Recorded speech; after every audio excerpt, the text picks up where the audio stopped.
How did the colonists understand the Declaration? Did the Declaration represent a, quote, American mind, as Jefferson later said, or were there rival understandings? Well, this phrase, an expression of the American mind, was one that Jefferson used in a letter that he wrote to his friend Henry Lee in 1825, near the end of his life. And he used it probably in responding to something that John Adams had said, saying that the Declaration wasn't all that original. I think Adams maybe was a little bit jealous at the amount of attention Jefferson had received, and Adams had suggested that others had been saying the same thing. And in this letter to Henry Lee, Jefferson said, well, I wasn't really striving for originality of principle or sentiment. The Declaration was meant to be an expression of the American mind.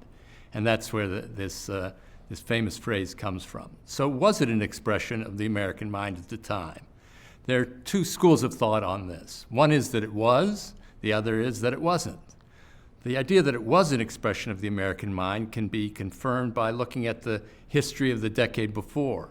Many other of the colonists who had been calling for either a break with Britain or for tension against Britain, they had spoken in terms similar to Jefferson. People like James Otis and others, when they took their case to the American people, they, like Jefferson, had also spoken in terms of natural rights, the rights of man, and other such phrases. And of course, this was debated before the Continental Congress in these terms as well.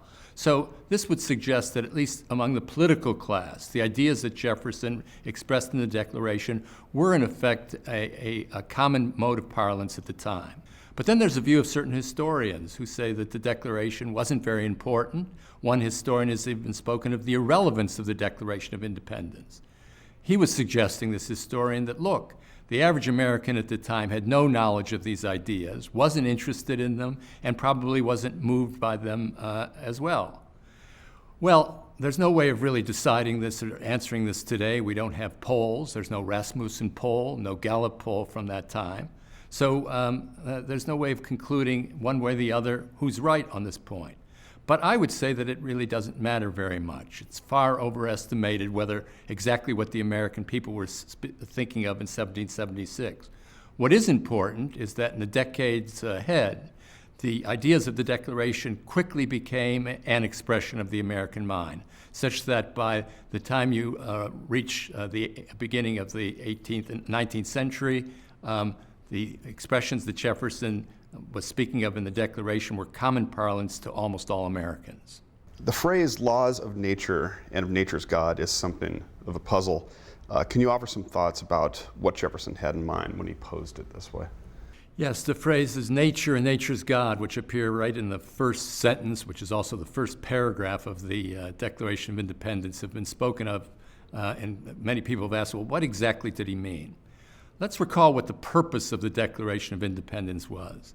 Its purpose was to justify the American Revolution to ourselves and to the rest of the world. It wasn't addressed to the British. It wasn't addressed to any particular nation. It was addressed to mankind, to the decent opinions of mankind, as the Declaration says. So this is the audience of the document. Now to those expressions. If you're going to try and speak to mankind in general and to posterity, mankind in years to come, you have to speak in terms that all mankind could understand, at least potentially. So when Jefferson's speaking of laws of nature and nature's God, this refers to things that reason can access, that our unaided reason can access, so that anyone at any time, with just the recourse of reason, of thinking about things, could understand what these laws were. You don't have to be a Christian. You don't have to believe in the Bible. You don't have to have any of those beliefs to be able to access what Jefferson is speaking about. So this is what I think the laws of nature and nature's God refer to. The world as we know it. Well, you say, well, what about nature's God? What does this mean in relationship to traditional religion? It's true that when he's referring to nature's God, what does not come to mind initially is anything like Revelation or the Bible. That's not absolutely necessary for nature's God. On the other hand, there are expressions in the Bible which lead one to think that God created the universe and that the universe has certain properties. This could be, therefore, consistent or made consistent with biblical thought. We also know that if we take the Declaration as a whole, that if the phrase nature's God appears in the first paragraph and maybe isn't directly biblical, that in the last paragraph there's a reference to divine providence, our faith in divine providence, which is much, much closer to the idea that the Declaration was attached to the biblical tradition. And for that phrase, it must be remembered, this wasn't anything that Jefferson put in the Declaration. This was added by the Continental Congress in the rewrite of the Declaration itself. Is there a unifying conception of liberty in the phrase life, liberty, and the pursuit of happiness? Well, the unifying phrase of those three, I think, is liberty. Liberty is the key, and liberty, it seems to me, means the individual's ownership over his own labor, his own life, and his own ideas. This, I think, is the key concept. It lifts the individual high so that the individual is not merely a member of a group. He's not subservient to a group. Each individual has his liberty, his ownership, you could say, finally, of himself. That, I think, is the key concept, and that concept is elevated very high, as I said, because all of government exists to protect that particular form of liberty. For Jefferson, is liberty essential to a good life? It's essential to life, a political life. Whether it leads in all cases to the good life, I'm not so sure. You have the pursuit of happiness. It's not sure that you're going to achieve it, but the pursuit of happiness as one part of liberty is key. So to that extent, I think it's essential for a life with dignity. The opposite of liberty is actually slavery, not just chattel slavery such as we found in the United States, but to a person who's under the heel of someone else, who's dealt with all the time in an arbitrary way, who can't stand up and protect himself, who's subject to the dominion of another. That is certainly an undignified life. So that liberty at least is the starting point of the good life, even if it can't guarantee happiness. What does it mean to say that men have a natural right to liberty? Liberty is the most essential quality of human beings in society. That's why government exists, to protect our natural right to liberty. This is something that we want foremost in political life. This is the reason why we come into political life. This is the reason why we form societies of men, all for the protection of liberty. And what does it mean to say it's natural? It's a natural right. It's the thing without which people would never consent to be inside of a society. They only consent if they have this natural right to liberty, or as was later put it, who actually consents to be a slave? You may have to do it, you may have no choice, but you would never consent, so it's not a natural condition, slavery. Liberty is your natural condition, the condition you would want if you could choose. What are the philosophical and historical sources of the claim to a natural right to liberty? The sources of the claim to a natural right to liberty can be found, I believe, foremost in Enlightenment philosophy, particularly the philosophy of people like John Locke and Sidney. These would be two very important thinkers, and John Locke was widely read in the American colonies at the time. Before the Revolution, except for the Bible, John Locke's second treatise was one of the most widely read books at the time. And also, maybe you could say that the idea of liberty inheres also in a Protestant theology, the idea that each individual is somehow a master or decides things for himself. These would be, I think, the great sources of the idea of natural rights. It's often asserted that Locke is the chief philosophical inspiration for the Declaration. How influential was his thinking? Are there other important non-Lockean sources? In the joke of people in political philosophy, Locke is the key to the American Revolution, and I think there's a wide sense in which that's true. His book, The Second Treatise of Government, was very widely read in the colonies. It's the best statement of the whole position of natural rights, the statement that most of the American founders knew and knew well. And even if they didn't know it always through Locke, they knew it through people who had read and repeated or somehow revised John Locke. So he would be, I think, the key figure. Another was Algernon Sidney. The same position in many ways, though he tells it in a more historical and a less philosophic sense, but he was highly important as well to the American founders. Can you explain Locke's notion of a state of nature and its relationship to natural right? Locke's notion of a state of nature, I think you could say finally, is an imaginary state, a product of the imagination, where human beings would be living without any government. Imagine, for example, that you see a crime being committed before you, and you can't call 911. There's no authority there. In effect, there's no existence of law that is binding people. That, in a way, is the imaginary idea of what a state of nature is. Now, you can also imagine it as an historical period before the formation of government, but Locke makes clear that you could have the state of nature today, the moment at which you no longer feel confident that the police would come, and that you are, in a sense, with others in a state where there's no authority, no law and order, no law above the conflict which may be before you. So this was the idea that Locke imagined, and he came to the conclusion, or presented through the state of nature, the idea that man, as much as he liked the liberty in the state of nature, would find that liberty insecure. Therefore, man wants to get out of the state of nature into a civil society which protects as much as possible all the liberties that he seeks under a regime of law and order. Locke referred to life, liberty, and property. Jefferson refers to life, liberty, and the pursuit of happiness. What accounts for the change? Perhaps more has been made of this than many think. Jefferson's substitution of pursuit of happiness for property. In fact, by property, Locke had a very expansive meaning, of which happiness and pursuit of happiness, terms he uses, were part of property. But there may have been something in moving away a little bit from the material aspect in pursuit of happiness to the non-material perspective in Jefferson's phraseology. But that phrase, pursuit of happiness, is extremely interesting because it focuses on something that's so important for us. Pursuit of happiness doesn't mean that government guarantees happiness. It guarantees that government will guarantee the pursuit, the right to pursue happiness. And pursuit of happiness in this respect refers to the material things, that is, trying to pursue a life in which you would achieve a degree of wealth, but also to philosophic ideas or theologic ideas, the liberty to pursue your calling and your ideas and your way of life. Is there a difference between different types of liberty? The liberty to acquire property, the liberty to the free exercise of your conscience, or are they all in some sense the same? I'd say they have a common core. The common core is that you own yourself. You're not a slave, and by slave, as I said, it's not just the slave in the literal sense of chattel slavery, but you're not at the disposition of anyone else. You own yourself, your body, your labor, your ideas. This is what we mean by the individualism, which is at the core, I think, of much of American thought. The individual owns his life and his direction.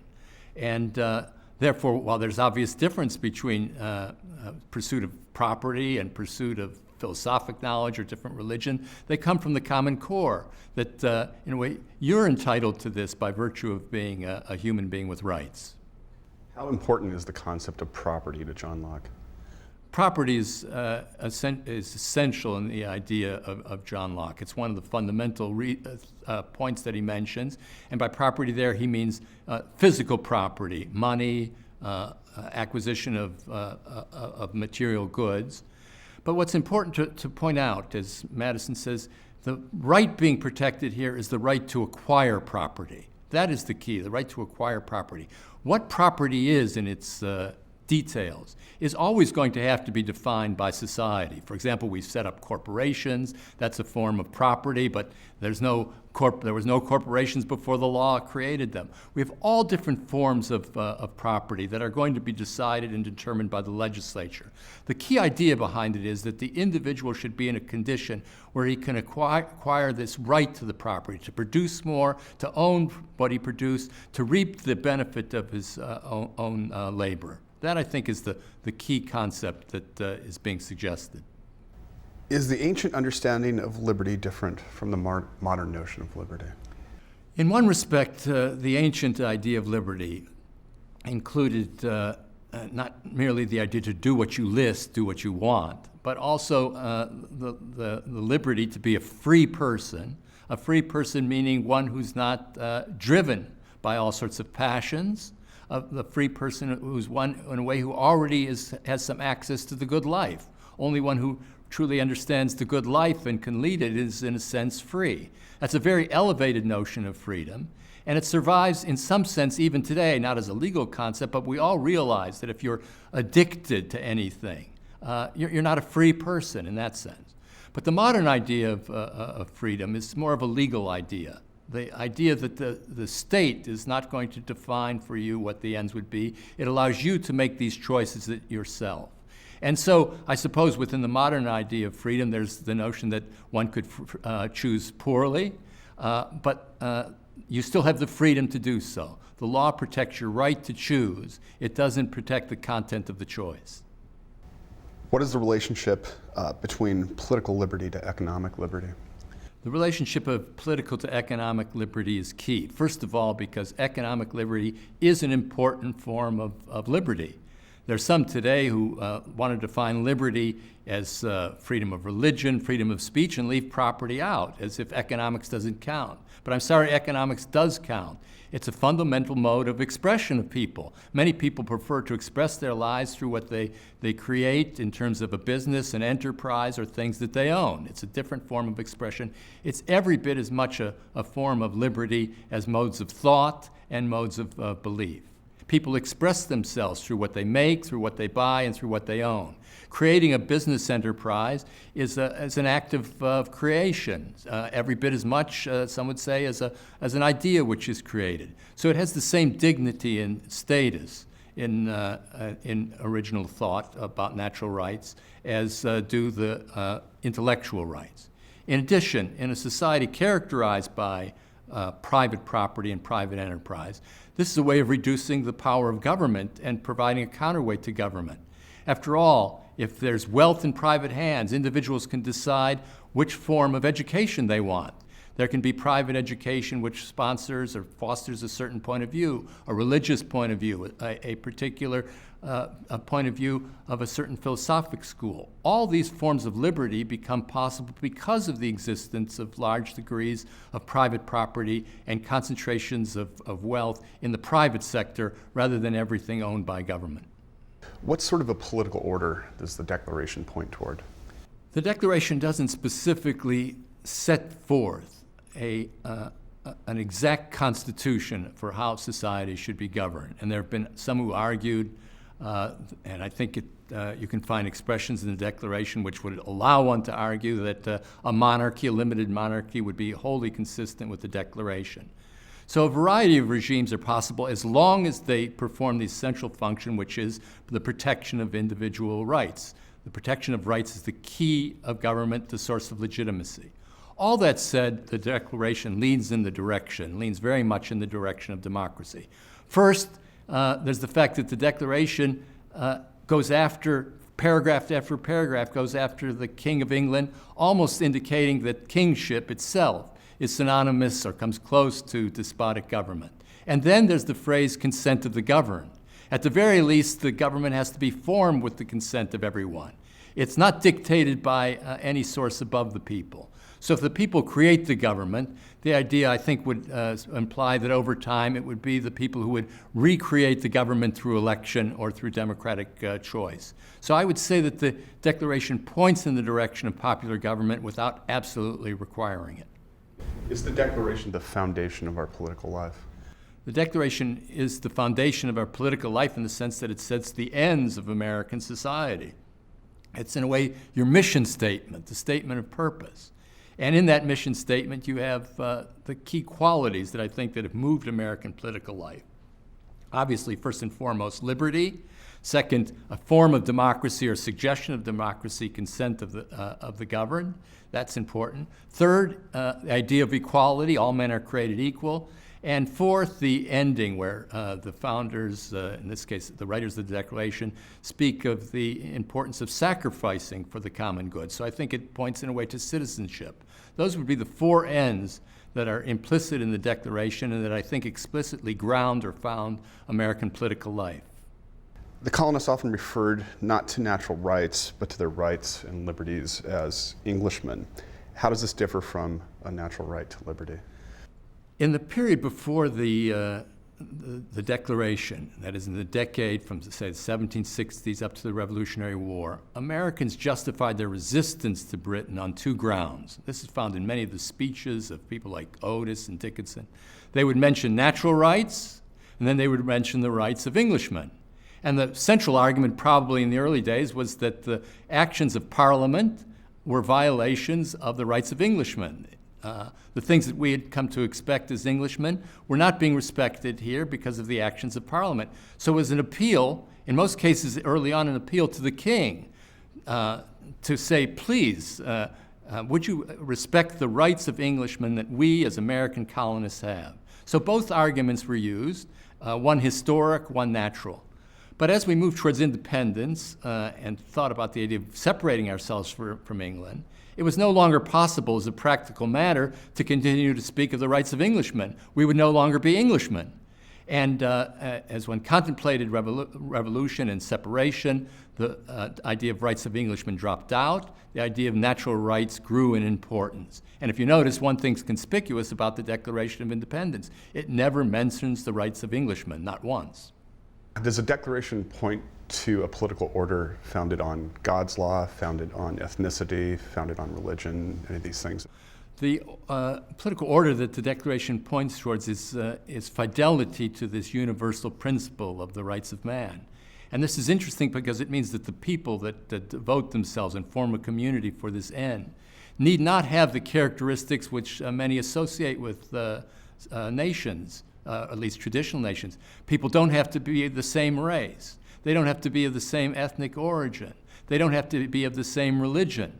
What they have to agree to is the common rights of man and make a compact for that purpose. So in a way, America presents a new or a different kind of idea of what constitutes the nation. The nation is constituted by the idea. It's not constituted by any material fact of race or ethnicity or anything to that effect. Is there a way to distinguish between a legitimate natural right, a genuinely natural right, and other sorts of rights? How would we know what's natural right in the proper sense and other sorts of rights? Well, the word rights now is one of the most corrupted of all terms because it has its original meaning, let's say in the 18th century, and now is used very widely and very commonly, practically to anything that anyone wants. If you want daycare, you speak of a right to daycare. If you want to drive fast, you think of a right to drive fast. The word right has lost its original significance, and it's a synonym for most people for what they want a lot. But I think if you recreate and think through the philosophy of the Declaration, you see that the right had its distinct meaning. A right would be a reason for which you would come into society, something that you would come into society that you wanted to protect and that all could agree on. So I could agree to a right to liberty because you could accept my claim to it and I could accept your claim to it. It doesn't necessarily follow that some of the things that people use today as rights are something that we could all agree to or consent to. You might want to have daycare for your children, but others who are staying home with their children might not want that. It's not really a right in that sense. Rights were an idea that defined what people could sign on to make a legitimate society, that all could sign on to in that effect. And this older version of rights has been lost entirely. Both in the 18th century and today, some assert that natural rights are a myth. How would you respond to that claim? Well, when the idea of natural rights was propounded and put forth at the time of the Declaration, it was put forth as a truth or a science and a way to understand how to create legitimate government. It wasn't understood by them as a myth. It was understood by them as a science. And remember, the idea of forming a government on the basis of nature and nature's God refers to the idea of reason in science. It's a rejection of founding ideas on revelation or anything like that. It was understood by the founders itself as science or truth, not myth. Now, of course, later on, people have come and looked at this and have said, well, this was just the way people thought at the time. We no longer think that way. It was just a myth of the period.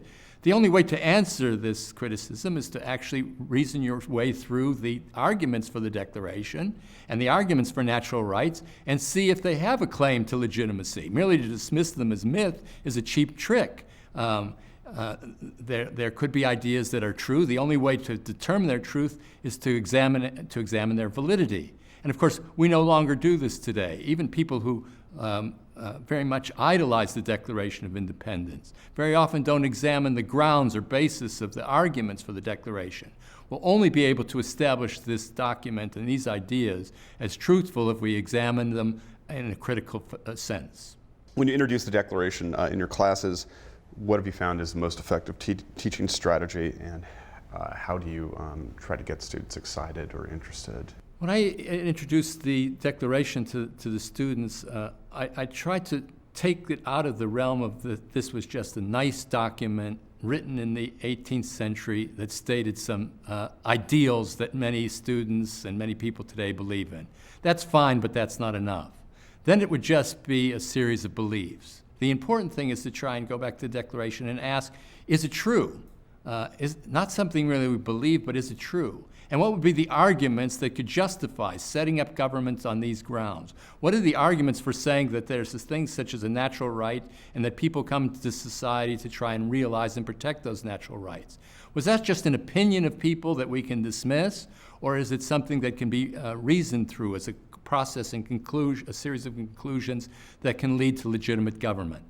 So the effort, in a way, is to take the Declaration away from the idea of being merely a good statement of ideals and turn it into a document which tries to set forth a coherent view of why government should be as it is and what its purposes and consist in.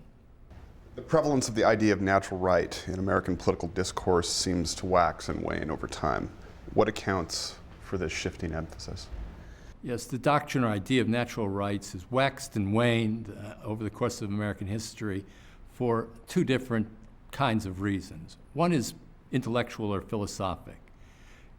The idea of natural rights was originally thought of not just as an ideal philosophy, not just as a nice way of looking at things. It was thought as a scientific or reasonable way of looking at the problem of government and its solution. So it was thought of as a kind of science, like physics or chemistry. It's clear that over time, the status of natural rights as a science or rational doctrine, that its status has been called into question. It's been called into question by other sciences which claim to be truer in their understanding of men than the doctrine of natural rights. Darwinism would be an example. That's what's by nature among human beings is struggle for the survival of the fittest, not the idea that all people are created equal. So we've had different ideas in the realm of philosophy that have challenged natural rights. It's also been challenged for obvious political reasons. People have latched on to other views to challenge the consequences of the idea of natural rights. It was challenged, for example, by those who favored slavery in the 1850s. They looked at the consequences of the Declaration of Independence, which led to a claim to the freedom of the African American. And they said, this is not what we want. These are not the consequences that we want. They turned against the Declaration on the basis of its consequences and looked for other doctrines to ground society. Or the progressives worried that the ideas of the Declaration could lead to a division of property, which was opposed to what they wanted. Therefore, they too attacked the doctrine of natural rights, saying natural rights was just a soft version for acquiring as much property as you want. It was really a version of plutocracy. And that idea was heavily favored at the time of the progressives, and I think has a great deal of resonance today. So you put these two ideas together, certain ideas emerging from philosophy, certain ideas emerging from politics and its consequences. These become the motives for attacking or obscuring the idea of natural rights doctrine. Is the Declaration more foundational than the Constitution? The Declaration is more foundational in the sense of setting forth the ends or aims, but the Declaration makes no pretense to setting up the processes and the actual way in which society will be governed in detail. The Constitution does this. So I would say, therefore, the Constitution is the best effort achieved by the best minds at the time to realize or put into action the principles of the Declaration. Is there anything radical in the Declaration of Independence? Radical in the Declaration of Independence is the idea for the first time of founding government on a theory or a philosophy of nature and nature's God. Hitherto, governments have been founded on tradition, what our fathers believed in, on revelation, on what we learned from a book, but the idea of founding government on a theoretical or philosophic idea was, I think, new to the Declaration. It's an entrance, you could say, of science or philosophy into political life as the basis of foundation of organizing a society, that you can put a society together according to laws of reason which all or most can understand and agree to. This is, I think, a huge transformation in the history of the world, and was one of the real innovations of American politics and American political life. This has been a Jack Miller Center digital media production. For more information about the Jack Miller Center for Teaching America's Founding Principles and History, visit www.jackmillercenter.org.